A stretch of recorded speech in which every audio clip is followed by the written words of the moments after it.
노르웨이, 핀란드, 스웨덴 등 양성평등이 이루어진 나라들의 공통점은 여성 정치인이 많다는 것. 이러한 나라를 모범으로 삼아 우리 사회에 의식 있는 여성들이 나아가야 할 방향을 모색하고 있는 한국여성유권자연맹 김성옥 회장. 한국여성유권자연맹이 어떤 단체인지 궁금한데 소개 좀 부탁드리겠습니다. 네, 선거에 있어서 여성 할당제를 요청을 한 단체예요, 저희가. 여성들에게 뭔가 도움이 되는 일을 했다는 데 있어서 굉장히 뿌듯했습니다. 1969년 여성단체로는 최초로 정치 참여를 내세우며 창립된 한국여성유권자연맹 김성옥 회장을 만나본다.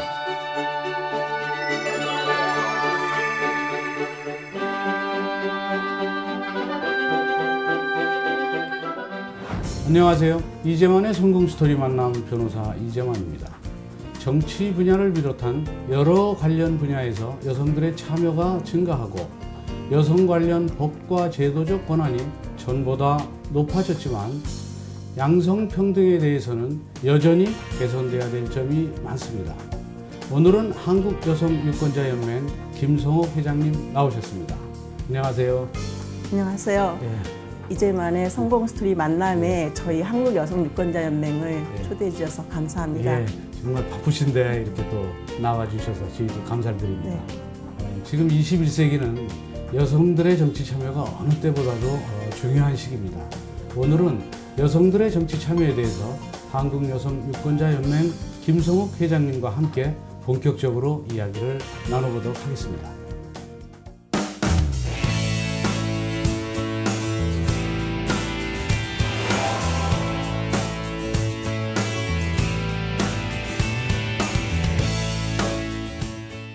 우선 이제 한국여성유권자연맹이 어떤 단체인지 궁금한데 소개 좀 부탁드리겠습니다. 네, 저희 한국여성유권자연맹은 1969년에 김미희, 김정래, 이범준, 이태영, 최익원 여성계 선생님들께서 기초 발기인이 되셔서 저희 한국여성유권자연맹을 창립을 하고 김정래 고모님, 지금 현 고모님께서 초대 회장을 맡으셨습니다. 그래서 그때 벌써 저희 연맹은 지금 21세기의 패러다임인 양성평등을 얘기를 하고 계셨어요. 그래서 그분들은 앞을 내다보는 어떤 해안이 있는 분들이 아닐까 하면서 지금 저희 젊은이들도 굉장히 그분들을 존경하고 믿고 그분들이 내세운 강령, 그다음에 목적을 따르고 전국 17개 광역시도 지방연맹이 활동을 열심히 하고 있습니다. 한국여성유권자연맹이 전국적 조직이라고 들었는데 네. 주로 회원분들은 어떤 분들인가요? 저희는 이제 직능단체가 아니고 주부들이, 전업주부들이 제일 많으시고 교육자들도 계시고 법률 상담하시는 분들도 계시고 의사도 계시고 아주 다양한 분들, 정말 요즘은 다양성이 굉장히 뜨는 세상이지 않습니까? 그런데 저희 연맹은 남녀노소, 아주 어린 청소년부터 70, 80대 노년층까지 함께 회원이 돼서 그 모든 분야의 우리 사회에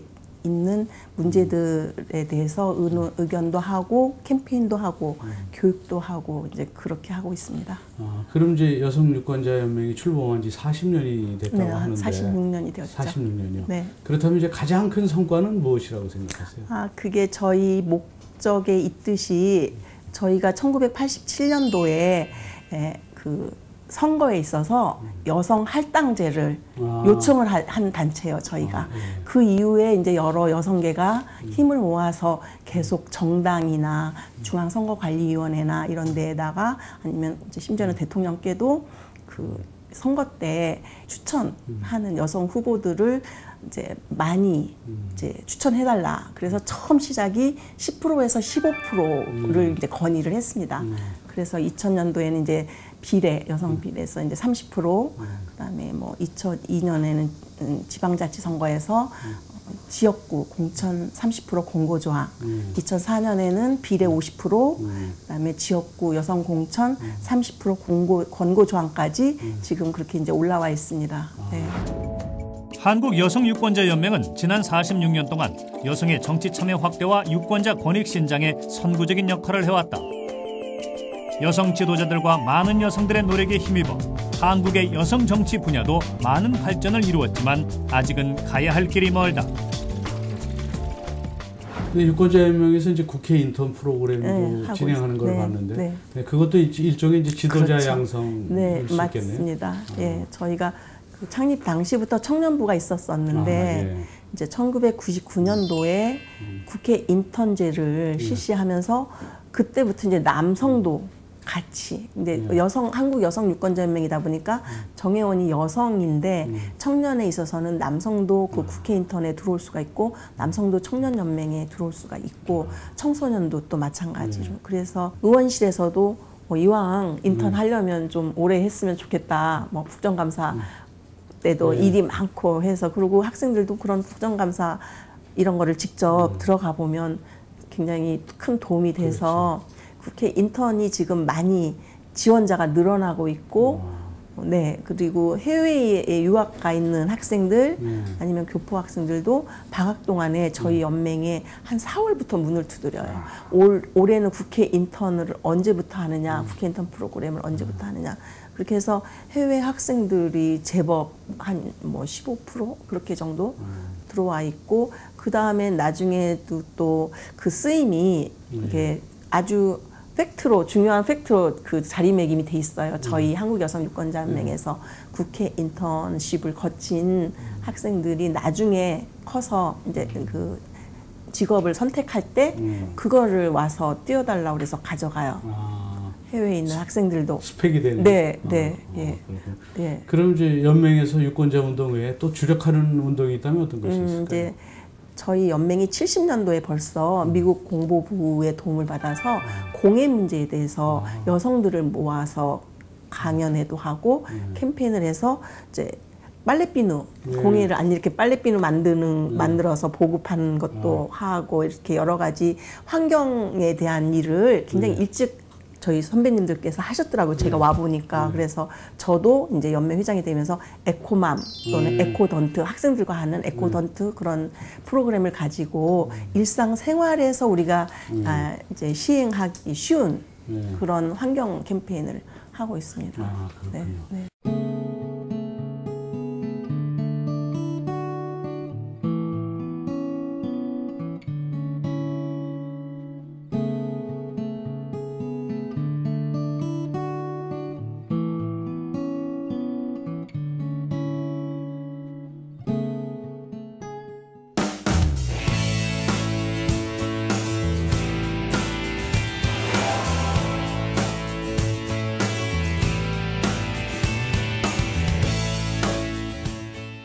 회장님은 어떻게 그 여성 유권자 운동에 관심을 갖게 되셨어요? 대학교 졸업하고 동창들 모임에서 이제 정외과 졸업한 친구가 이제 이춘호 고모님이 회장 가셨을 때 중앙 이사를 이제 이렇게 취합하고 있을 때 저보고 여길 들어가자고 그래서 저는 이과 출신인데다가 그런 한국 여성 유권자 연맹이 그래서 뭘 하는지도 잘 모르고 있는데 내가 가서 뭘 할 수 있을지를 모르겠다. 이제 그랬더니 모임에서 보면 이렇게 너는 말을 많이는 안 하는데 옳은 일에 있어서는 주저없이 나서는 그런 모습을 좀 봤다. 그래서 이사회에 가서 한국여성유권자연맹에서 결의를 할 때 어떤 의사결정을 할 때 오른쪽에다 손을 들어주면은 그 역할만 해주면 된다. 이제 그래서 처음엔 들어왔어요. 그렇게 안 어렵게 생각하고서 그러다가 이제 서울연맹 회장도 하고 중앙 부회장 하면서 이제 중앙회장이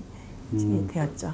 그럼 이렇게 이제 뭐 회장님도 정치 참여를 또 좀 하셨을 텐데 그 하는 과정에서 가장 어려웠던 점은 어떤 점인가요? 저는 이제 NGO에 있다 보니까 그렇게 정치 참여를 하게끔 많이 이제 저희가 뒷받침은 했어요. 그래서 선거 때, 지방 선거 때마다 저희가 좋은 후보라고 해서 저희 회원이 아니더라도 선거 후보로 나가고 싶은 사람들을 이제 선출해서 그다음에 공약도 써보게 하고 스피치도 연습해보게 하고 이제 교수님들, 뭐 전문가들 앞에서 하면서 그 지역에서는 이런 공약을 좀 내세우는 것도 좋겠다고 이렇게 굉장히 직접적인 그런 실습까지 하는 거를 이제 봤어요. 그런데 이제 저도 연맹 회장까지 올해 한 15년 동안 연맹 활동하다 보니까 그 엔조에서만의 내는 목소리만 가지고는 제도 개선이라든가 우리 여성들 소외계층에서 원하는 일들이 이렇게 잘 실현이 안 되고 있는 부분들을 제가 많이 느꼈어요. 근데 이제 현재는 이제 여성의 교육 수준도 높아졌고 네. 또 이 참여, 사회 참여도 상당히 활발해졌는데 네. 그러다 보니까 이제 자연스럽게 결국은 이제 밖에 나가서 일을 하니까 네. 양육 문제라든지 출산 문제가 좀 소홀하게 돼서 네. 출산율도 저하되고 네. 또 양육에 대한 부담도 또 커지고 네. 그래서 일가정 양립이 어느 때보다도 중요해졌는데 네. 그 유권자연맹에서는 그 일가정 양립에 대한 어떤 문제점을 가지고 어떤 개선책을 한번 생각해 본 적이 있으신가요? 네, 저희도 아주 그 문제가 굉장히 여성들은 더군다나 심각한 문제죠. 그래서 이제 세계적인 흐름이 21세기는 이제 양성평등이 새로운 물결이다 보니 우리나라에서도 올해 7월 1일부터 양성평등 기본법이 시행됐습니다. 워낙 여성발전 기본법이었는데 양성평등 기본법으로 가면서 여성들이 사회에 나와서 그 역량을 발휘하게끔 하려니까 일가정 양립이 굉장히 중요한 문제로 대두되고 있습니다. 그래서 저희 한국여성유권자연맹에서도 올해 여성가족부 지원 사업으로 일가정 양립, 남성 육아 휴직 제도를 중심으로라는 주제를 가지고 7월 22일에 국회 헌정기념관 대강당에서 이제 토론회를 했는데 변호사님께서도 발제를 한 파트 맡아주셨는데 이제 이명선 원장님 발제하고는 다르게 변호사님께서는 제도에 대해서 이제 말씀을 해주셔서 그게 굉장히 공감이 갑니다. 이제 일반적으로 그 집에서나 직장에서나 남성과 여성이 다 일을 편하게 할 수 있는 분위기, 사회 분위기가 이제 만들어져야지 되는데 직장에서 특히 기업 이런 데서 이제 그게 안 이루어져서 지금 여성가족부에서 기업 중심으로 그 캠페인을 더욱 강화하고 있고 그래서 저희 연맹도 이제 기업 중심으로 올해는 또 아직 그런 제도를 못 하고 있는 곳에 가서는 이제 제도를 해주십사 하는 그런 이제 요청도 드리려고 하고 있습니다. 그런데 이제 변호사님께서 발제해 주셨듯이 국가가 기업에 좀 더 지원하는 제도로 이제 더 강화되어야 되기는 하지만 그런 게 다 이제 세금으로 해야 되다 보니까 아마 차츰차츰 더 나아지라고 보고 있는데 이 문제에 있어서도 일단은 인식의 개선이 가장 중요하다고 봅니다. 아, 그렇군요. 네. 거대한 변화의 물결은 이미 시작되었다. 여성의 사회 참여, 정치 참여의 밀도는 날로 높아지고 있고 머지않아 모든 분야에서 여성과 남성이 조화와 균형을 이루어질 날이 올 것이다. 그 중요한 역할을 바로 한국여성유권자연맹이 해낼 것이다. 정치나 또 정치 관련 단체에서 일하고 싶은 젊은이들이 많은데요. 네. 이 정치에 대한 오해와 진실, 제가 질문 3개를 드리면 그거를 보고 예스, 노 판을 들어주시면 됩니다. 첫 번째 질문입니다. 정치인이 되려면 경제적 기반과 능력은 필수이다. 아, 노입니까? 아, 그럼 정치인이 경제적 기반과 경제적 능력이 꼭 필요한 건 아닌가요? 아, 뭐 경제적인 능력까지 갖춰져 있으면은 이제 좀 더 쉽겠지만 꼭 정치인이 그러한 걸 다 갖춘다면 정말 이게 바른 정치인 가서 정치를 해야 되는 사람을 찾는 데 있어서 걸림돌이 되지 않을까 이렇게 생각을 합니다. 아, 그렇군요. 두 번째 질문입니다. 정치인이 되려면 정치학과 출신이 유리하다. 아닙니다. 아, 그런가요? 네. 옛날에도 꼭 정치학과 정외과 출신들만 정치를 한 거는 아니라고 보는데 지금은 더 다양성이 대세인 이제 세상이다 보니까 상임위도 굉장히 다양한 분야이지 않습니까? 그러니까 전공도 다양해야 되겠고 꼭 전공이 아닌 사람일지라도 그 사람의 능력이 뭐 다 여러 가지로 갖춰진 사람들이 들어가서 일을 해야지 된다고 봅니다. 아, 세 번째 질문입니다. 여성 정치인의 성격은 야심만만하고 드센 편이다. 아닙니다. 아, 그것도 아닌가요? 네. 지금은 서로 이게 쟁취하는 그런 시대가 아니지 않습니까? 같이 함께라는 그 공존을 시대이기 때문에 더 나은 삶을 위해서 함께 가야지 된다고 보기 때문에 꼭 굳이 뭐 여성도 그렇고 남성도 그렇고 드세야지 될 거는 아니고 서로 가지고 있는 역량 발휘를 잘 할 수 있게끔 소통하고 화합하고 그렇게 가야지 된다고 봅니다. 아, 그렇군요. 김성욱이 생각하는 정치인의 길. 첫째, 자기 자신의 역량을 강화하라. 자기를 잘 닦은 기반 위에 사명감, 신념, 의지가 더해져야 한다. 둘째, 사람, 특히 여성을 존중하고 함께 가라. 사람 귀한 줄 알아야 진짜 정치인이다. 셋째, 글로벌 시대 큰 그림으로 세상의 문제를 풀어가라. 수많은 세상의 담론과 대담하게 맞서 비전을 제시하라.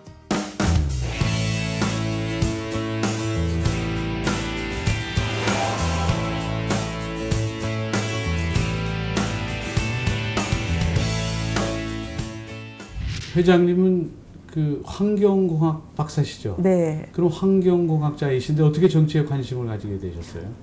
환경공학을 전공을 했는데 제가 어려서부터 남의 일에 좀 앞장서는 그런 거가 있었어요. 그런 능력이라고 할까 어떤 성격. 그래서 이제 남자아이들이 잘 싸우잖아요. 그럼 거기 가서 이렇게 판가름을 해주고 관장도 하고 하면서 이제 아이들의 이제 희망사항 뭐 이런 걸 담임선생님한테도 전하기도 하고 교수님한테도 전하기도 하고 그런 역할을 했고 그러면서 동창회장 이런 일들이 많이 저한테 맡겨져 왔어요. 고등학교 뭐 기동창 회장, 뭐 과동창회장, 뭐 단과대학 동창회장, 뭐 그 여성 고위 지도자 과정의 총동창회장 그리고는 이제 연맹의 중앙회장까지 이렇게 뭔가 이렇게 장이 맡겨지면서 많은 일을 이렇게 해결해야지 되는 그러니까 일복이 많은 사람인 것 같습니다. 제가. 그럼 이제 한국여성유권자연맹 회장으로서 활동하시면서 네. 가장 보람 있었던 때는 언제인가요?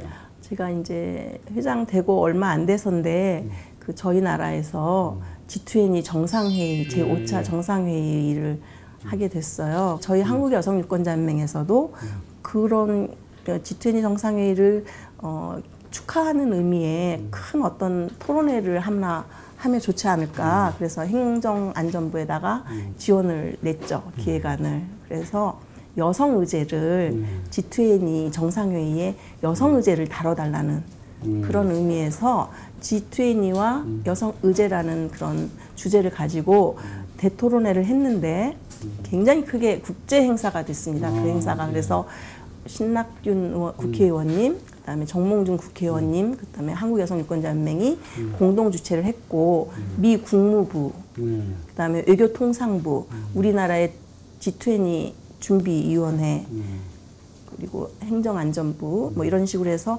후원을 그 행사를 후원을 해서 아마 우리나라에 있는 외교관들은 그날 다 참석하셨고 미국 대사 스티븐스도 와서 축사해 주셨고 힐러리 클린턴 미 국무장관이 장관께서 이제 사실은 참석하시고 싶다고 했어요. 그분이 왜냐하면 개발도상 국가의 빈곤 여성들을 이렇게 도와야 된다는 그런 일을 하시고 계셨거든요.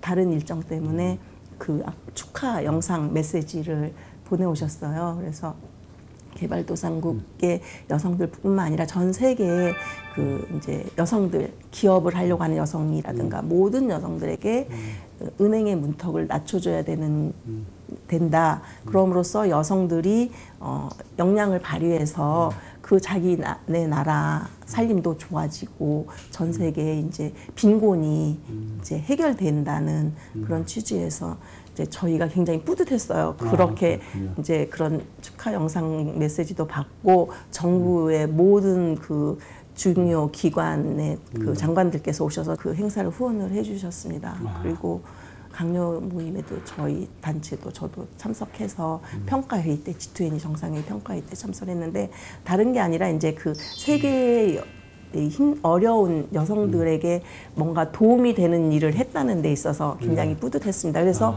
그 다음 해에 G20 정상회의에 그 여성 의제가 이제 주제로 올라갔다고 합니다. 네. 소프트 파워가 21세기를 주도할 것이다. 미국의 세계적 석학 조지프 나이 박사의 말이다. 인간의 감성적 능력이 발휘되는 교육, 예술, 문화를 이끄는 소프트 파워의 중심은 바로 여성들. 부드러움과 강함을 겸비한 여성이 머지않아 세계를 이끌 것이다. 한국여성유권자연맹의 회장님으로서 네. 그 앞으로의 계획이랄까 그 비전이 있다면 부탁드리겠습니다. 저희 한국여성유권자연맹도 지금 이제 글로벌 세상이니까 우리 여성 지도자들을 세계의 지도자로 만드는 데 더 힘을 쏟겠습니다. 그리고 또 지역, 농촌, 또 소외계층, 다문화 여기까지도 힘을 써서 그 도농 간에도 서로 더 협력하고 생각해주는 그렇게 갈 거고요. 그다음에 다문화 연맹을 지금 저희가 이제 시작을 했습니다. 올해부터 저희가 다문화 연맹까지 이제 창립해서 이제 활동을 하면서 이주 여성들이 저희 나라가 이제 조국이 되지 않았습니까? 그렇죠. 자기 제2의 조국이 되었고 자기 2세들이 우리나라의 대한민국의 이제 국민이 되었으니까 이 나라에서 우리 대한민국에서 그들의 꿈을 펼칠 수 있게끔 저희가 도움을 줄까 합니다. 그래서 사회적 기업이라든가 이런 걸 만들어서 그 다문화인들이 창업할 수 있는 기술을 아니면 어떤 자격을 딸 수 있게끔 하는 게 저희 연맹에 이제 다 이제 지금 하고자 하는 일이고, 그다음에 이제 수익 사업을 또 해서 그 소외계층 한부모인 아이들에게 가서 이제 누나나 오빠들 언니들이 가서 방과 후에 수업도 좀 같이 해주고 같이 놀아주고 하는, 저희가 그동안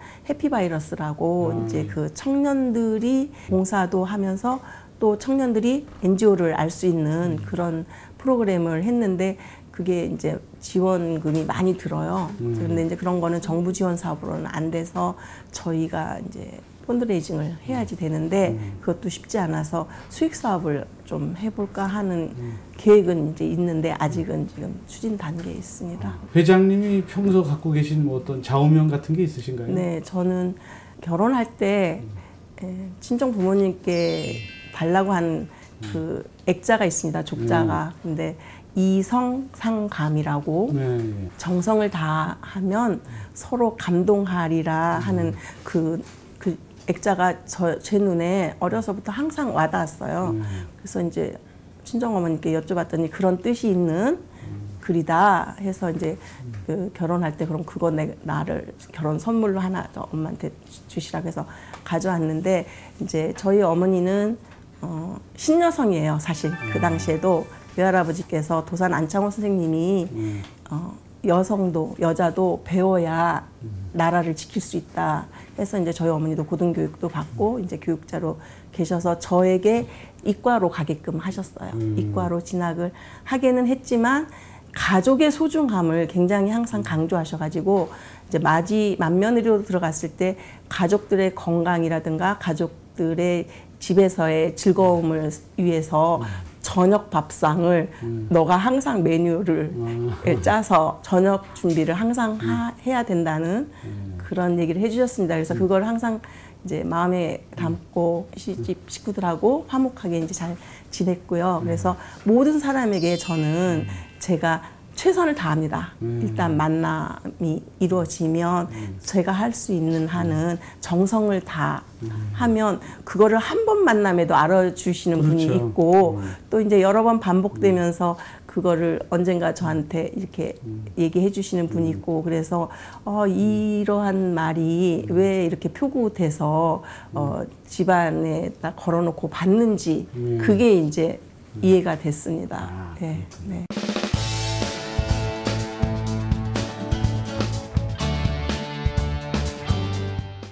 지금 이제 회장님과 이게 뜻깊은 만남을 갖고 있는데 회장님도 이제 인생에서 가장 소중한 만남이 있을 듯 싶은데 어떤 만남이 가장 소중한 만남인지 듣고 싶습니다. 네, 첫 번째로 소중한 만남은 저희 친정어머님이십니다. 제가 어려서부터 제가 하고 싶어하는 대로 내버려 두셨어요. 놀면 노는 대로, 공부하면 공부하는 대로 그렇게 내버려 두셔서 제가 만들어졌다고 이렇게 생각을 하고 있습니다. 그리고 중학교 때 수학선생님들이 그때는 수학선생님들이 좀 저한테는 조금 불편하셨어요. 저는 이제 가서 테니스도 치고 싶고 그런데 너는 수학에 능력이 있어 보인다. 그러니 수학 공부를 좀 더 하고 진학을 좀 더 상위권의 학교로 가면 좋겠다.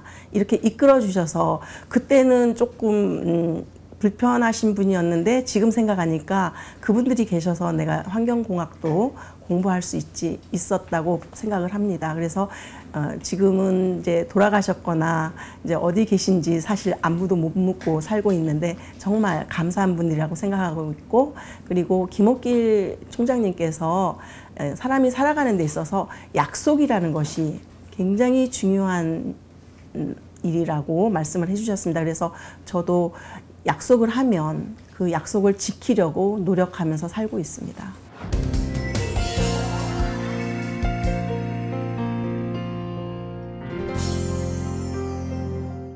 오늘은 여성의 관점에서 남성과 여성 모두가 공감할 수 있는 정책과 비전을 만들기 위해 노력해온 한국여성유권자연맹 김성옥 회장과 뜻깊은 이야기를 나누었습니다. 앞으로도 더 큰 책임감을 가지고 여성 유권자의 힘을 보여주시기를 바랍니다. 네, 오늘 말씀 감사했습니다.